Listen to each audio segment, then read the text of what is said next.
وسلم بسم الله الرحمن الرحيم إن الله يحب ثلاثة أصوات الديك والقارئ القرآن ويستغفرون بالأسحار صلوات محمد وآل محمد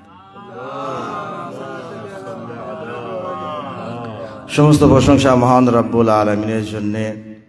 যেহেতু ইসালে সওয়াবের মজলিস, এই জন্যে কিছু জ্ঞানের কথা যেগুলো আমাদের উপকারে আসবে, সবই আল্লাহর বাণী বা হাদিস, কিন্তু তার মধ্যে কিছু গুরুত্বপূর্ণ জিনিস আছে যেগুলো আমাদের বেশি প্রয়োজন।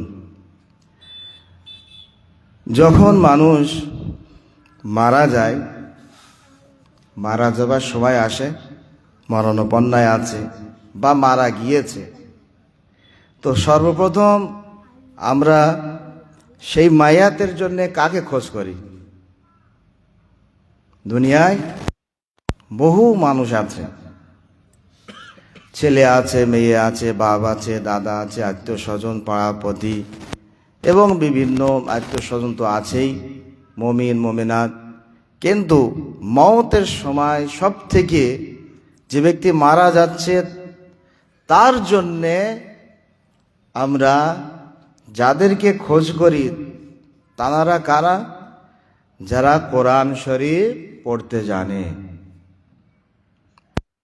কাদেরকে খোঁজ করি? যারা কোরআন শরীফ আল্লাহর কালাম পড়তে জানে। মাইয়া দুনিয়া থেকে বিদায় নিচ্ছেন বা নিয়েছেন, ওনার শেষ সময় যেন আল্লাহ তাআলার কালাম শুনে দুনিয়া থেকে বিদায় নিতে পারে।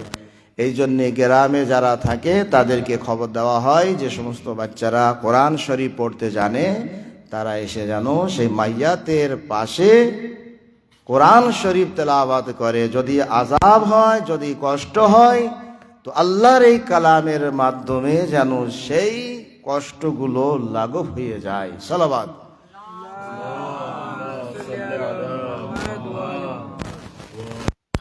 আমারও আপনার দয়ার নবী রহমাতুল লিল আলামিন হযরত মুহাম্মদ মুস্তাফা সাল্লাল্লাহু আলাইহি ওয়া আলিহি ওয়াসাল্লাম সালাওয়াত। ইরশাদ করছেন, নিশ্চয়ই মহান রব্বুল আলামিন তিনটি আওয়াজকে অতি পছন্দ করেন।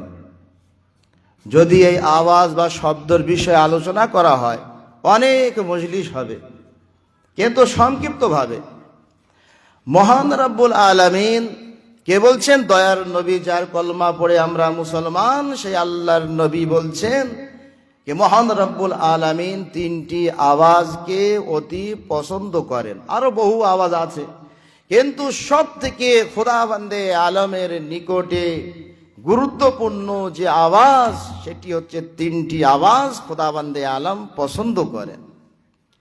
একটির নাম হচ্ছে ইয়াস্তাগফিরুনা বিল আসহার, যারা যারা সেহরির সময় আল্লাহ তাআলার দরবারে, আল্লাহ তাআলার কাছে নিজেদের গুনাহ, নিজেদের ক্ষমার জন্য প্রার্থনা করে, পরওয়ারদিগার আমি অনেক ভুল করেছি, অনেক অন্যায় করেছি।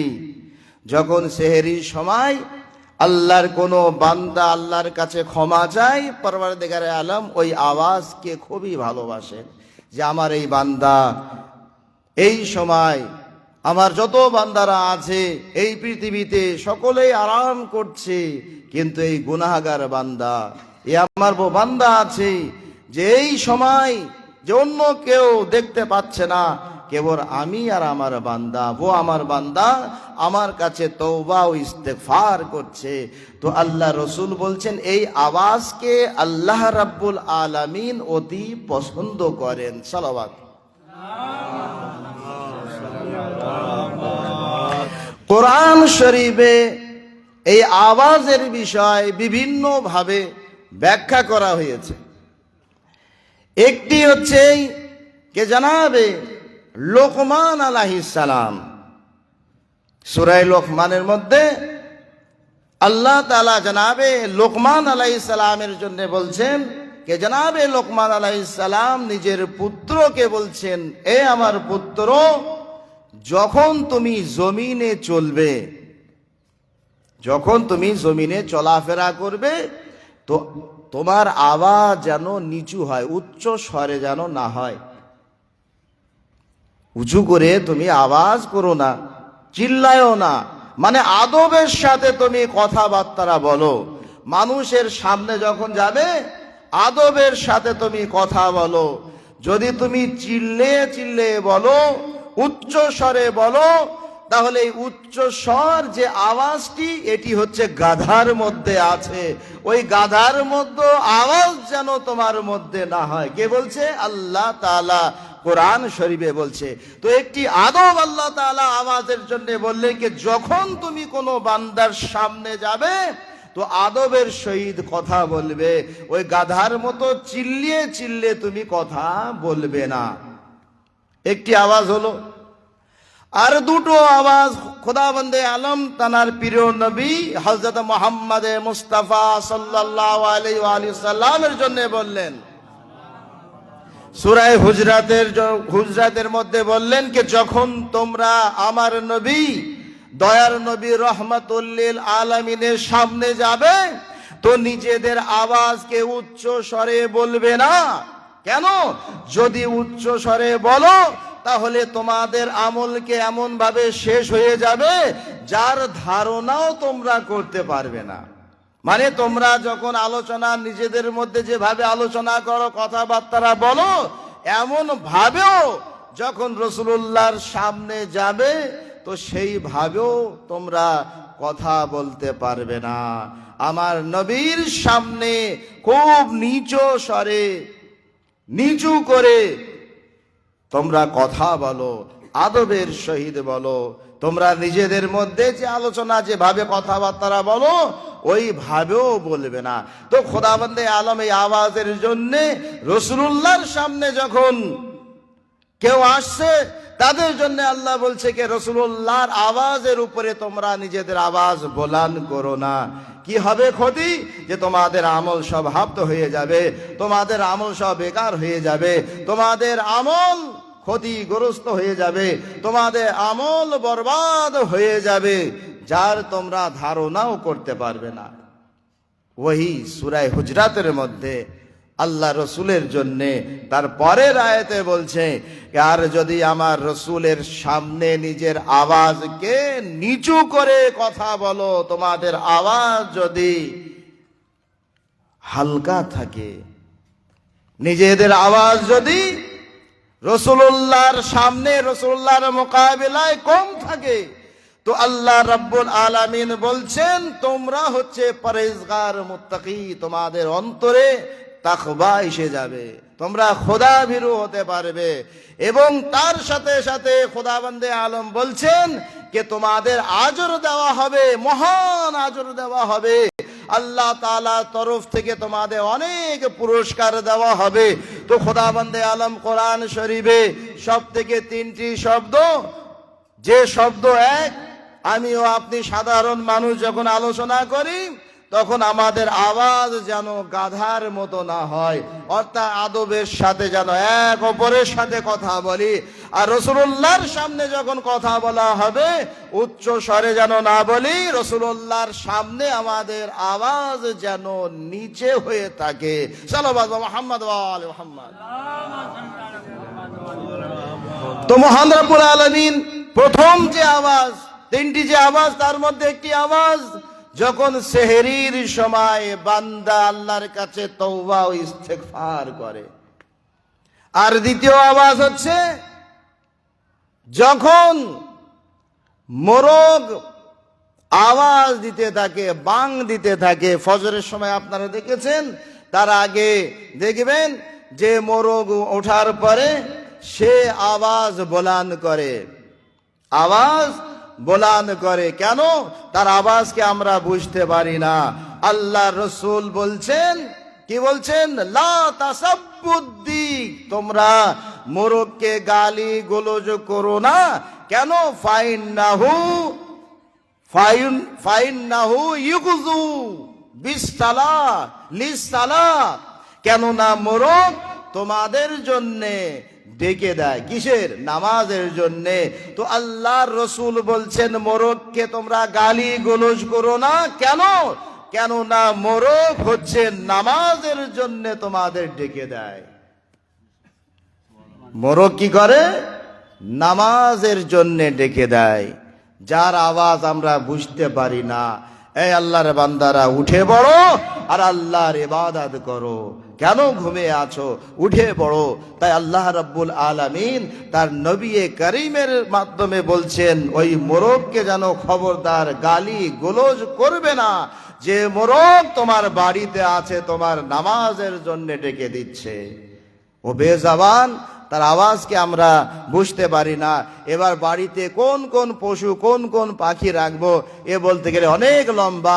তার মধ্যে একটি হচ্ছে মোরগের আওয়াজ। যে খোদাবন্দে আলম নিজের নবীর মাধ্যমে বললেন যে এই মোরগকে তোমরা খবরদার গালি গুলোজ করো না, এই মোরগ নামাজের জন্য তোমাদের ডেকে দেয়। সাল্লাল্লাহু আলাইহি মুহাম্মদ ওয়া আলি মুহাম্মদ। তাহলে দ্বিতীয় আওয়াজ হচ্ছে মোরগের। আল্লাহ রসুল বলছেন আল্লাহ তাআলা তিনটি আওয়াজ পছন্দ করেন। একটি আওয়াজ হচ্ছে সেহরির সময় আল্লাহর দরবারে যদি তওবা ও ইস্তেগফার করা হয়। দ্বিতীয় আওয়াজ হচ্ছে মোরগের আওয়াজ। কেন? মোরগ মানুষের নামাজের জন্য ডেকে দেয়। আর তৃতীয় আওয়াজ হলো কারিউল কোরআন, যে ব্যক্তি কোরআন শরীফ তেলাওয়াত করে। যে ব্যক্তি কোরআন শরীফ আল্লাহর কালাম তেলাওয়াত করে, কোরআন শরীফ পড়ে, তো মওতের সময় মানুষের যখন কাজে আসে, মওতের সময় যে কষ্ট পাচ্ছে মাইয়াত বা মারা গিয়েছে, তো সেই ব্যক্তির জন্যে আমরা সর্বপ্রথম যাদেরকে খোঁজ করি দেখি যে প্রতিবেশীর মধ্যে বা আশপাশে বা কোনো মৌলভী মাওলানা আছে কিনা, যে তাদেরকে ডেকে আনি এবং এই মাইয়াতের সামনে বা যে মারা যাচ্ছে তার সামনে যেন কোরআন শরীফ তেলাওয়াত করে। কেন? কোরআন শরীফ তেলাওয়াতের মাধ্যমে সেই মাইয়াতের কষ্ট লাঘব হয়ে যাবে, মাইয়াত আযাব থেকে মুক্তি পাবে। তাই সেখানে বসে বসে কোরআন শরীফ তেলাওয়াত করা হয়। সাল্লাল্লাহু আলাইহি মুহাম্মদ ওয়া আলি। কোরআন শরীফ তেলাওয়াত করা হয়। তো এই যে কোরআন শরীফ আল্লাহ তাআলা এত গুরুত্ব দিয়েছেন, এই কোরআন শরীফ, যে কোরআন শরীফ তোমরা তেলাওয়াত করো, কোরআন শরীফ নিজের বাড়িতে তেলাওয়াত করো। কেন না? নিজেদের ঘরকে যদি উজ্জ্বল করতে চাও তো পবিত্র কালামে মজিদের মাধ্যমে উজ্জ্বল করো। আমরা ঘরকে তো সাজাই লাইট দিয়ে, বিভিন্ন দিয়ে, মিলাদ মেহফিল জলসা বিভিন্ন অনুষ্ঠান আমরা বিভিন্ন লাইট দিয়ে সাজাই, কত সুন্দর লাগে। কিন্তু আল্লাহর রাসূল বলছেন যে তোমাদের ঘরকে আলোয় আলোকিত করো। কিসের মাধ্যমে? কোরআন শরীফের তেলাওয়াতের মাধ্যমে। কেন না? কোরআন শরীফ যদি তেলাওয়াত করা হয় সেই ঘরে বরকত অবতীর্ণ হয়, সেই ঘর থেকে বালা মুসিবত দূর হয়ে যায়। আর মা বাবার দায়িত্বের মধ্যে একটি দায়িত্ব হলো কোরআন শরীফ নিজের বাচ্চাদেরকে শিক্ষা দেওয়া। আমরা মনে করি যে ধান দৌলত টাকা পয়সা গাড়ি বাড়ি সব করে গেলাম, আমার মওতের পরে আমার এই বাচ্চার কাজে আসবে। আমি মারা যাব, আমার ছেলের জন্য কি করলাম? মারা যাওয়ার পরে যদি আমার ছেলে বলে যে আমার বাপ কোনো আমার জন্যে কোনো বাড়ি তৈরি করে যায়নি, কোনো গাড়ির ব্যবস্থা করেনি, কোনো জায়গা জমির ব্যবস্থা করেনি, সুতরাং তার দিকে খেয়াল করে বাপ কি করে? জায়গা জমি গাড়ি বাড়ি সমস্ত জিনিস করে যায়, চেষ্টা করে যে আমার সন্তান যেন সুন্দরভাবে জীবন যাপন করতে পারে, ভালো জায়গায় যেন থাকে। কিন্তু ও বাবার দায়িত্বের মধ্যে একটি দায়িত্ব হচ্ছে সব থেকে গুরুত্বপূর্ণ, সেটি নিজের বাচ্চাদের কোরআন শরীফের শিক্ষা দেওয়া। কিসের শিক্ষা? কোরআন শরীফ। আমরা যত এখানে বসে আছি, আমরা নিজেদের একবার হিসাব করে দেখে দিন যে আমাদের বাচ্চাদের যত কিতাব আমরা শিক্ষা দিয়েছি, 20টা হোক, 30টা হোক, 50টা হোক, 100, যে আমার বাচ্চারা যে কোরআন শরীফ ছাড়া অন্য অন্য বই তেলাওয়াত করেছে, পাঠ করেছে, পড়েছে, ওই কিতাবগুলোর মধ্যে কি কোরআন শরীফ আছে না নেই? আমার বাচ্চা ইঞ্জিনিয়ার হবে, ডাক্তার হবে, এটা হবে, সেটা হবে, সমস্ত কিছু আল্লাহর কালাম আমি তার মধ্যে কি দিতে পেরেছি? আমার বাচ্চা কি কোরআন শরীফ পড়তে পারে? কোরআন শরীফ কি জানে? কোরআন শরীফে অর্থ বোঝে? কমসে কম আলিফ বা তা সা সূরাগুলো তো ভালোভাবে মুখস্থ করুক, শুদ্ধভাবে তো বলুক, নতুবা সামনে আসার পরে সালামও করতে পারবে না। সালাম যে একটু সালাম করবে মানুষের, মুমিনিনদের সামনে এসে সালামুন আলাইকুম, তো সে সামনে এসে বলবে যে তোর মওত হয়ে যাক, জানে না। সালামু আলাইকুম, অনেক ব্যক্তি এখনো সালামুন আলাইকুম পর্যন্ত বলতে পারে না। সালামুন আলাইকুম বলতে পারে না, কেন? জানে না, শিখিনি। মৌলভী মাওলানা সেই জামানায় ছিল না, চলো এক বাহানা করে নিলাম যে আমার সেই জামানায় আওলাদা ছিল, মৌলভী মাওলানা ছিল না, কোনো কোরআন তেলাওয়াত করার কেউ ছিল না। কিন্তু এই জামানায় প্রত্যেক গ্রামে কমপক্ষে 10 জন তো কোরআন শরীফ জানে। 10 জন তো জানে, কি জানে না? কমসে কম 10 জন তো জানে। তো চলো একজন ব্যক্তিকে ডেকে আমার বাচ্চার কোরআন শরীফ শিক্ষা দেই। কেন আমরা শিক্ষা দিতে পারি না? কেন দিতে পারি না? আমাদের কাছে কোরআন শরীফ গুরুত্ব নেই। কোরআন শরীফ তার পড়ানোর জন্যে আমরা এখনো সেই মাস্টারকে কি দেবো আমরা এখনো ঠিক করতে পারিনি। আমাদের গ্রামে যে পুরো 24 পরগনায় যে মক্তবগুলো আছে, বাচ্চারা পড়াশুনো করে, দেখবেন প্রত্যেক মাদ্রাসায় যে সমস্ত বাচ্চারা পড়ে তার মাস্টারদেরকে কত দেয় আপনারা নিজের এলাকায় কি খোঁজ করবেন, এবং তারা কত করে পায়? 650, 750 মাইনে হিসেবে অনেক কম। শুনে দেখবেন। তো আমাদের বাচ্চারা যারা ওই মাস্টারের কাছে পড়ে, কোরআন শরীফের শিক্ষা হাসিল করে, সেই সমস্ত মাস্টারদের আমরা 1 পয়সা দেই না। এমনকি 5ম ক্লাস পাশ করে গেছে, মানে ওই মাদ্রাসা শেষ হয়ে গিয়েছে, তারপরেও সেই মাস্টারকে যে চলো তার ইজ্জত ও সম্মানের জন্য একটু পোশাকও দিয়ে দেই, সেটাও আমরা করি না। তো আমাদের কাছে কোরআন শরীফের গুরুত্ব নেই। এবার কি করি? আমাদের বাচ্চাদের যত বই আছে পড়ো, যত পারো। সপ্তাহে 2 দিন করে ক্লাস হোক, 3 দিন করে হোক, 4 দিন করে হোক। মাস্টার যদি 2 দিনও পড়ায় তো তাকে আমি 500 টাকা দিয়ে দিলাম, 1000 টাকা দিয়ে দিলাম, ক্লাস অনুযায়ী সেগুলো আমাদেরকে দিতে হয়। সাল্লাল্লাহু মুহাম্মদ ওয়া আলি মুহাম্মদ। তাহলে আমরা নিজের বাচ্চাদের সেদিকে খেয়াল এখনো করতে পারিনি যে আমাদের বাচ্চারা কোরআন শরীফের শিক্ষা হাসিল করবে।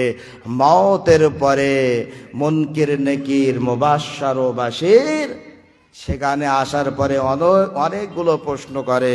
তার মধ্যে একটি প্রশ্ন হলো মান কিতাবুকা, তোমার কিতাব কি? বাচ্চা তো জীবনে পড়তে জানে না, কিছু জানে না, বলে অঙ্কের বই আছে, কিশলয়, সহজ পার, এই কিতাব, অমুক কিতাব। বলছে ও কিতাব তোমার বাড়িতে রেখে দাও, তোমার সে আসল কিতাব কি? কোরআন। সে কোরআনের নাম তো বলো। বাচ্চা নামও জানে না সঠিকভাবে যে আল্লাহ তাআলা কোন কিতাব পাঠিয়েছে। তো মওতের পরে আল্লাহ তাআলা মানুষের কাছে জিজ্ঞাসা করবে মুনকির নেকি, বল তোর কিতাব কি আছে? কোরআন শরীফের নাম মুখস্থ নেই, সারা দুনিয়ার লোকের মুখস্থ। এখনো পর্যন্ত আমরা 12 ইমামের নামই মুখস্থ করতে পারিনি। তাদের উপরে আমল করি আর না করি, সে পরে তাদের সিরাতের উপরে, তাদের কথার উপরে আমল করি আর না করি, সারা দুনিয়ার নাম মুখস্থ। 12 ইমামের নাম মুখস্থ নেই। জিজ্ঞাসা করা হবে মানে ইমামকা, তোমার ইমাম কে কে বলো? তো সেই কবরে 12 জন ইমামের নাম বলতে হবে, হবে কি না? আমার ছেলের নাম বললে হবে? ওখানে চলবে না, অন্য অন্য জায়গায় চলবে। তো ওখানে আমাকে 12 জন ইমামের নাম বলতে হবে। ওখানে আমার একটি কিতাবের নাম বলতে হবে, যেটি আল্লাহর কালাম, যে কোরআন শরীফ আল্লাহ তাআলা নিজের নবীর উপরে অবতীর্ণ করেছিলেন। সেই কোরআন শরীফ প্রত্যেক বাড়িতে থাকা উচিত, যেন আমার বাচ্চারা যেন সেখানে কোরআন শরীফ তেলাওয়াত করে। আচ্ছা বলুন তো, আমি অবাক হয়ে যাই একটি জিনিস, আমি যেটি বলতে যাচ্ছি এটি চাই এই সময় নিতে চাই না, যে মওতের সময় যখন মানুষ মারা যায় তখন তো আপনি ডেকে দিলেন, তাই মাওলানা সাহেবকে ডাকুন, একজন কারি সাহেবকে ডাকুন, একজন যে কোরআন শরীফ পড়তে পারে তাকে ডাকুন। এবার সে পাঞ্জার সাথে লড়ছে, মওতের সাথে। এবার সেখানে যাবার পরে কোরআন শরীফ পাঠ করা হচ্ছে, বিসমিল্লাহির রহমানির রহিম, ইন্না আতাইনাকাল কাউসার বা অন্য সূরা বা কোনো একটি কোরআন শরীফের কোনো আয়াত হোক না কেন, বলেন তো দেখি, যে ব্যক্তি সুস্থ অবস্থায় আপেল খেতে পছন্দ করে না, তার ভালো লাগে না, জ্বর আসলে ভালো লাগবে? লাগবে না। জীবনে তার জবান চাবে না যে আমি খাই, তার স্বাদ শেষ হয়ে গিয়েছে। যে ব্যক্তি মারা যাচ্ছে, সারা জীবনে একটু কোরআন শরীফ শুনিনি, তার সামনে এবার আমি যে উদাহরণ পড়ছি, আল্লাহ জানে সে আমার উপরে সন্তুষ্ট আছে কিনা। সে তো বলছে যত তাড়াতাড়ি সম্ভব সূরা ইয়াসিন শেষ করে মানুষ চলে যাবে। কি জানি সে কি দোয়া করছে, কি বদদোয়া করছে, বুঝতেই পারছে না। ভালো যখন ছিল, কোরআন শরীফ বুঝতে পারিনি, একবারও শুনিনি, হেডফোন তো আছে, সারা রাত চলছে, কত না জানে কত জিনিস কানের মধ্যে সব ঢুকে গিয়েছে, কোরআন শরীফ একটু শুনল না, আল্লাহর কালাম। তো মওতের সময় তার ভালো লাগবে? জীবনে ভালো লাগবে না, আমার মনে হয় কখনো লাগবে না। তাই বলি, রমজান মাস নিকটে আসছেন এবং এখন থেকে চেষ্টা করুন যে ভালো অবস্থায় আল্লাহর কালাম একটু শুনি, যে আল্লাহর কালাম একটু শুনি, আত্মা যেন ঠান্ডা হয়, আল্লাহর জিকিরের মাধ্যমে যে কলেজাগুলো ঠান্ডা হয়। তাই বলি যে ফাতেমা জাহরা যখন দুনিয়া থেকে বিদায় নিয়েছিলেন, কতগুলো ওসিয়াত করেছিলেন, তো তার মধ্যে একটি ওসিয়াত ছিল, আরে যে ফাতেমা জাহরা জান্নাতের নারীদের রমণী, তার কিসের আমল প্রয়োজন, তার কিসের ইবাদত প্রয়োজন, তারা করে গিয়েছেন। শুধু এতটুকু নয়, মওতের পরে একটি ওসিয়াত হযরত আলীকে করছেন, এ আবুল হাসান, আমার মওতের পরে আবার কবরে এসে কোরআন তেলাওয়াত করো, কোরআন শরীফ পাঠ করো, কোরআন শরীফ তেলাওয়াত করো। এ ফাতেমা জাহরা বলে যাচ্ছেন, এগুলো আমাদেরকে শিক্ষা নেওয়া উচিত। ও এক সময় আসলো যে ফাতেমা জাহরা যে অনেকগুলো ওসিয়াত করেছিলেন, সেই ওসিয়াতের মধ্যে একটি কোরআন শরীফ তেলাওয়াত করা, হাসান হুসাইনের খেয়াল রাখা। তো এক সময় হযরত আলী মুর্তাজা কবরে ফাতেমা জাহরা কে গেলেন এবং কোরআন শরীফ তেলাওয়াত করছেন। এমন সময় ফাতেমা জাহরা কবর কেঁপে উঠল, আওয়াজ দিলেন, এ বিবি, এ রাসূলুল্লাহর কন্যা, ফাতেমা, তোমার কবর কাঁপছে কেন? তো ফাতেমা জাহরা বললেন, আবুল হাসান, বাস চলে যাও, আমার হোসেন উঠে পড়েছে, আমার হোসেন উঠে পড়েছে, পানি চাচ্ছে, তার পানি প্রয়োজন আছে। তো ফাতেমা জাহরা আমাদের এটি বার্তা দিয়ে গেলেন যে কোরআন থেকে যেন খবরদার তোমরা আলাদা হবে না। তাই মওতের সময় যাকে সব থেকে প্রয়োজন হয়, সে ওই ব্যক্তিকে আমরা খুঁজি যে কোরআন পড়তে জানি। পরওয়ারদিগার আলম আজকে দোয়া করি যে পরওয়ারদিগার, তুমি রহমান রহিম, গাফফার, যুনুব, সাত্তার, ওয়ুব, পরওয়ারদিগার আমাদের সকলের নেক আমলকে কবুল করে নিও, এবং যে মারহুমাদের জন্য ইসালে সওয়াবের আয়োজন করা হয় তাদের সমস্ত গুনাহ কাবিরা সাগিরাকে মাফ করে দিও, তাদের সমস্ত নেক আমলকে কবুল করে নিও, বারজাকের সমস্ত আযাব থেকে মুক্তি দান করো। হে আল্লাহ, তাদের রূহগুলিকে ওয়াদুস সালামের ভিতরে স্থান দিও, বারজাকের সমস্ত আযাব থেকে মুক্তি দান করো, তাদের কবরকে জান্নাতে ঘর বানিয়ে দিও। হে আল্লাহ, যুগের ইমামকে তাড়াতাড়ি জহুর করো, তার পতাকা নিচে আমাদের সকলে শামিল হওয়ার তৌফিক দান করো। 3 বার দরুদ শরীফ, 1 বার সূরা আল হাম, 3 বার সূরা তাওহীদ, 3 বার দরুদ শরীফ পড়ে মারহুম বাবুর আলী গাইন এবং মারহুমা ভানু মতি বিবি ও আব্বাস গাইন, এছাড়া এর পরিবারের মধ্যে আত্মীয়স্বজনের মধ্যে যারা যারা মারা গেছে তাদের রুতে ইসালে সওয়াব করবেন। আল্লাহুম্মা সাল্লি আলা মুহাম্মাদিন ওয়া আলা মুহাম্মাদ। আল্লাহুম্মা